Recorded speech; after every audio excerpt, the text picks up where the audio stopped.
હવામાન નિષ્ણાંત અંબાલાલ પટેલ દ્વારા એક એવું નિવેદન આપવામાં આવ્યું કે હવે તેઓ આગાહી નહીં કરે અને ત્યારબાદ આ નિવેદન આવતાની સાથે જ સમગ્ર ગુજરાતમાં હલચલ મચી ગઈ કે આખરે આખી બાબત શું છે। આ તમામ ચર્ચાઓની વચ્ચે હવે પરેશ ગોસ્વામી દ્વારા અંબાલાલ પટેલની મુલાકાત કરવાની વાત કરવામાં આવી છે। શું છે સમગ્ર મામલો એની વિગતે ચર્ચા કરીશું। નમસ્કાર, હું છું ઉજ્જવલ અને આપ જોઈ રહ્યા છો નિર્ભય ન્યૂઝ। વિજ્ઞાન જાથાના જયંત પંડ્યા દ્વારા અંબાલાલ પટેલને લઈને એક વાત કરવામાં આવી ને તેમની સામે કેસ કરવા સુધીની ચર્ચાઓ થઈ રહી છે। ત્યારે આ તમામ ચર્ચાઓની વચ્ચે હવે અંબાલાલ પટેલ દ્વારા પણ એવી વાત કરવામાં આવી છે કે હવે તેઓ આગાહી નહીં કરે। આખી બાબતને લઈને હવે પરેશ ગોસ્વામી મેદાને આવ્યા છે। પરેશ ગોસ્વામી દ્વારા અહીંયા કેવી રીતે આગાહી કરવામાં આવે છે એને લઈને પણ વાત કરવામાં આવી છે ને અંબાલાલ પટેલને લઈને શું કહેવામાં આવ્યું છે એ પણ સાંભળી લઈએ।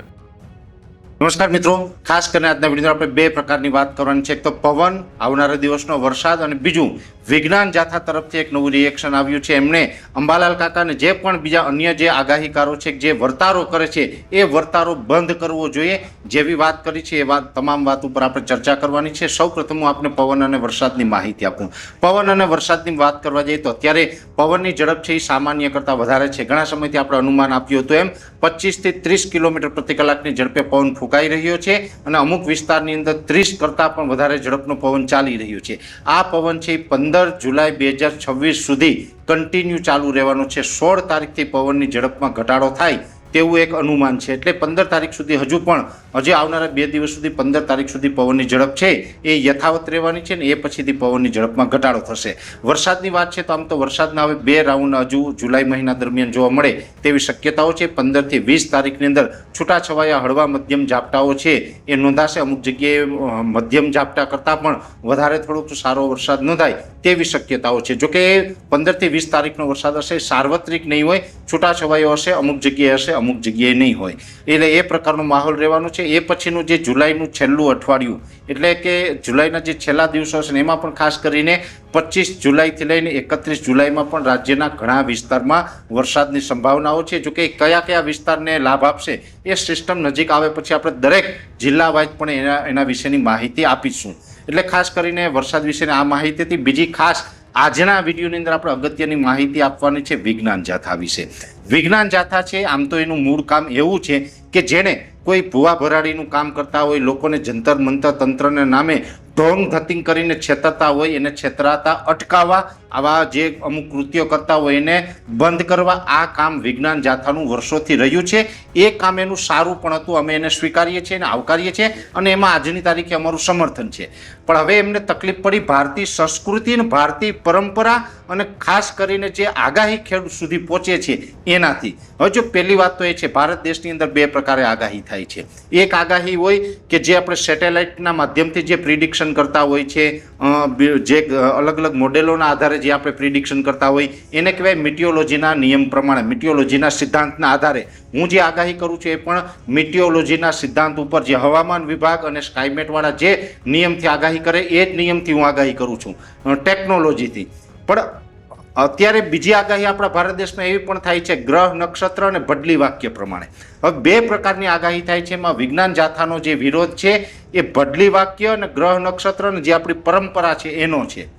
પણ એટલું ચોક્કસ કહું, ભલે હું ટેકનોલોજી અને વિજ્ઞાનના આધારે આગાહી કરું છતાં મારે એ સ્વીકારવું પડશે કે જે ગ્રહ, નક્ષત્ર અને બદલી વાક્ય પ્રમાણે જે આગાહી થાય એ અમારા વિજ્ઞાન કરતાં પણ એમાં સચોટ આગાહી થાય છે, એમાં કામ સારું હોય છે। ખાસ કરીને એવા જાણીતા આગાહીકાર છે અંબાલાલ કાકા પટેલ। અંબાલાલ કાકા છે એ ગુજરાતના કહી શકાય કે જૂના આગાહીકાર છે અને એમની પાસે ખૂબ બધું જ્ઞાન છે। એની આગાહી છે એ સતત બધા જોતા રહીએ છીએ અને એની આગાહી હંમેશા સાચી પડે છે અને એની સાચી આગાહીના આધારે ગુજરાતના ખેડૂતોને ઘણો બધો ફાયદો પણ થાય છે। ત્યારે હવામાનની જે આગાહી કરે છે અંબાલાલ કાકા એમાં વિજ્ઞાન જાથાએ એવું કીધું છે કે અંબાલાલ કાકાએ આ વર્તારા કરવાનું બંધ કરવું જોઈએ। ત્યારે હું આપને જણાવું કે જે આ વિવાદ થયો, આ વિવાદ પછી આજે મારે દુઃખ સાથે કહેવું પડે કે અંબાલાલ કાકાએ પણ એવી જાહેરાત કરી કે હવેથી હું આગાહી નહીં કરું। અને આ જે અંબાલાલ કાકાએ જાહેરાત કરી એનાથી મને ખૂબ દુઃખ થયું છે. અંબાલાલ કાકા છે એ મારા દાદા સમાન છે. હું ટૂંક સમયમાં અંબાલાલ કાકા પાસે રૂબરૂ જવાનો છું, એના ચરણ સ્પર્શ કરી એના આશીર્વાદ પણ લઈશ અને અંબાલાલ કાકાને હું અપીલ કરવાનું છું કે તમારે આગાહી ચાલુ રાખવાની છે. કેમ કે આગાહી બંધ ક્યારે કરવાની? જો સરકાર કોઈ એવો પરિપત્ર બહાર પાડે, સરકાર નવો નિયમ લઈ આવે તો પણ બંધ કરવી છે. કદાચ ખેડૂતો બધા ગુજરાતમાંથી એમ કે અમારે તમારે આગાહીની જરૂર નથી, ત્યારે ચોક્કસથી અંબાલાલ કાકાએ બંધ કરશે, હું પણ બંધ કરી દઈશ. પણ વિજ્ઞાન જાથા કોણ કે જે આપને કહે કે આગાહી બંધ કરવાનું? જયંત પંડ્યાને કોણે એવો પાવર આપ્યો કે જે આગાહી બંધ કરવાની વાત કરે?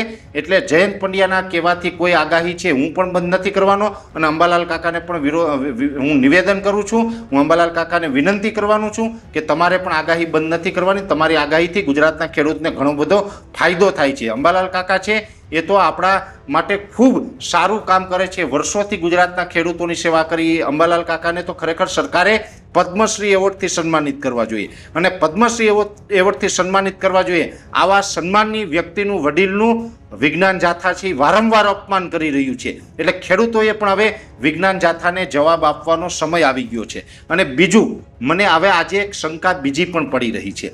કેમ કે આ આગાહીકારોનો વિરોધ શા માટે?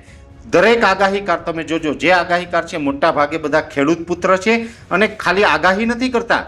જ્યારે ખેડૂતને કોઈ સમસ્યા આવે ત્યારે ખેડૂતની પડખે ઉભા રહીએ છે, ખેડૂતના હિતમાં અવાજ ઉઠાવે છે.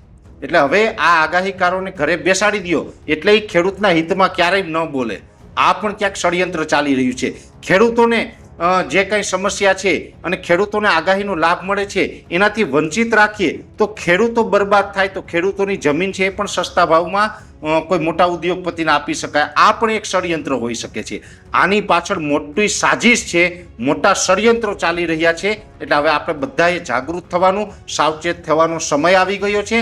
ખાસ કરીને અંબાલાલ કાકા છે એ તો ભારતીય સંસ્કૃતિ અને પરંપરાગત જે જ્ઞાન પ્રમાણે આગાહી કરે છે. એટલે અંબાલાલ કાકા ઉપર વાર કરવો એટલે ભારતીય સંસ્કૃતિ, હિન્દુ ધર્મ ઉપર વાર છે, હિન્દુ સંસ્કૃતિ ને હિન્દુ પરંપરા ઉપર વાર છે. એટલે આને જરાય સહન કરવામાં નહીં આવે. આ સંસ્કૃતિનો સવાલ આવી ગયો છે, હિન્દુ ધર્મના અસ્તિત્વનો સવાલ છે. એટલે આપણે બધાએ આમાં અંબાલાલ કાકાનો સાથ આપવો પડશે અને આપણી સંસ્કૃતિને બચાવવી પડશે. અને કોઈ પણ વિજ્ઞાન જાથા હોય આવી રીતે આપણી સંસ્કૃતિ ઉપર વાર કરે તો એને બિલકુલ સહન ન કરવું જોઈએ. આવું હું દરેક ખેડૂતોને અપીલ કરી રહ્યો છું. એટલે અંબાલાલ કાકાને બધા જ ખેડૂતો સપોર્ટ કરો, સાથ સહકાર આપો અને જેથી કરીને અંબાલાલ કાકા છે ફરીથી આગાહી આપવાનું ચાલુ કરે. હું તો દરેક રાજકીય પાર્ટીઓને પણ આહવાન કરું છું કે રાજકીય પાર્ટી છે એ પણ અંબાલાલ કાકાને વિનંતી કરે, મીડિયા પણ વિનંતી કરે, જેથી કરીને અંબાલાલ કાકાની આગાહી છે એ ખેડૂતો સુધી પહોંચતી રહે અને ખેડૂતોને એનો લાભ છે એ મળતો રહે. પણ ક્યાંય ને ક્યાંય વિજ્ઞાન જાથા છે એ કોઈને કોઈ ષડયંત્રનો હાથો બની રહ્યું છે અને ખેડૂતોને આ લાભ મળે છે, આગાહીનો લાભ છે એ બંધ કરવા માગે છે તો આ ખેડૂત સાથે મોટો અન્યાય થશે. અને આજે વિજ્ઞાન જાથાના ચેરમેને તો એવી પણ વાત કરી કે જ્યારે પણ આગાહી ખોટી પડે છે તો ખેડૂતોને નુકસાન જાય છે એટલે આગાહી બંધ કરવી પડે. આગાહીથી નુકસાન જાય એ તમને ધ્યાનમાં આવ્યું ત્યારે હું એમ કહું છું કે જ્યારે અતિવૃષ્ટિ થાય, અનાવૃષ્ટિ હોય, વાવાઝોડું આવે અને ગુજરાતના ખેડૂતોને નુકસાન થાય ત્યારે તમે ક્યાં જાઓ છો વિજ્ઞાન જાથાવાળે? ત્યારે અમે અવાજ ઉઠાવીએ છીએ ખેડૂત માટે, અમે સરકાર સામે મોરચો માંડીને બેસીએ છીએ અને ખેડૂતોને વળતર મળે એ બાબતે અમે મીડિયામાં રાડો પાડીએ છીએ. ત્યારે તમે કેમ મીડિયાની સામે નથી આવતા? અત્યારે જોવા જઈએ તો કોંઢ હોય, સુરેન્દ્રનગરનું કોંઢ છે, મોરબીનું જેતપર છે, કચ્છનું વાંઢિયા છે, દ્વારકા જિલ્લામાં પણ ઘણી જગ્યાએ મહાકાય વીજ પોલ ખેડૂતના ખેતરમાં નાખવામાં આવી રહ્યા છે. એને કારણે પણ ખેડૂતને નુકસાન છે. તો ત્યાં કેમ તમારું મોઢું સિવાઈ જાય છે? ત્યાં કેમ તમારા મોઢામાંથી એક શબ્દ નથી નીકળતો?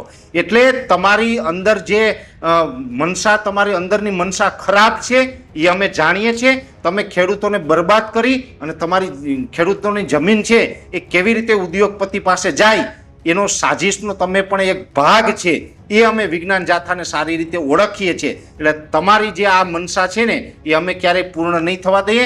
ગુજરાતના 56 લાખ ખેડૂતો છે એ બધા મળીને આ વિજ્ઞાન જાથાનો વિરોધ કરશે અને જયંત પંડ્યાનો ખાસ કરીને વિરોધ કરશે, જે હિન્દુ સંસ્કૃતિનો પણ અપમાન કરી રહ્યા છે. અને આ જે ખેડૂતોને લાભ મળે અને ખેડૂતોને જે મફતમાં આગાહી એના ઘર સુધી પહોંચે એ ક્યાંક ને ક્યાંક બંધ કરાવવાનો પ્રયત્ન કરી રહ્યા છે. એટલે દરેક ખેડૂતોને મારી વિનંતી છે કે બધા જ ખેડૂતો છે એ પોતાના યુટ્યુબમાં અને પોતાના ફેસબુક ઉપર વિડીયો બનાવી અને વિજ્ઞાન જાથાનો વિરોધ કરો અને અંબાલાલ કાકાનું સમર્થન કરો, જેથી કરીને ખેડૂતોની જીત થઈ શકે. એટલે ખાસ કરીને આજના વિડીયોની અંદર પવન, વરસાદ અને જે કંઈ પણ આ વાત કરવાની હતી વિજ્ઞાન જાથા અને અંબાલાલ કાકાના વિરોધની, આ તમામ વાત છે એ આપના સુધી પહોંચાડવાનો પ્રયત્ન કર્યો છે. તમે અહીંયા પરેશ ગોસ્વામીને સાંભળ્યા ને આખો મુદ્દો હવે ક્યાંક ને ક્યાંક દિવસે ને દિવસે વકરી પણ રહ્યો છે. જોવાનું રહેશે કે હવે આગામી સમયમાં શું થાય છે. આ સમગ્ર બાબતે તમારો શું અભિપ્રાય છે એ અમને કમેન્ટ કરી જરૂર જણાવશો ને અમારી ચેનલ નિર્ભય ન્યૂઝને લાઇક, શેર, સબસ્ક્રાઇબ કરવાનું ભૂલશો નહીં.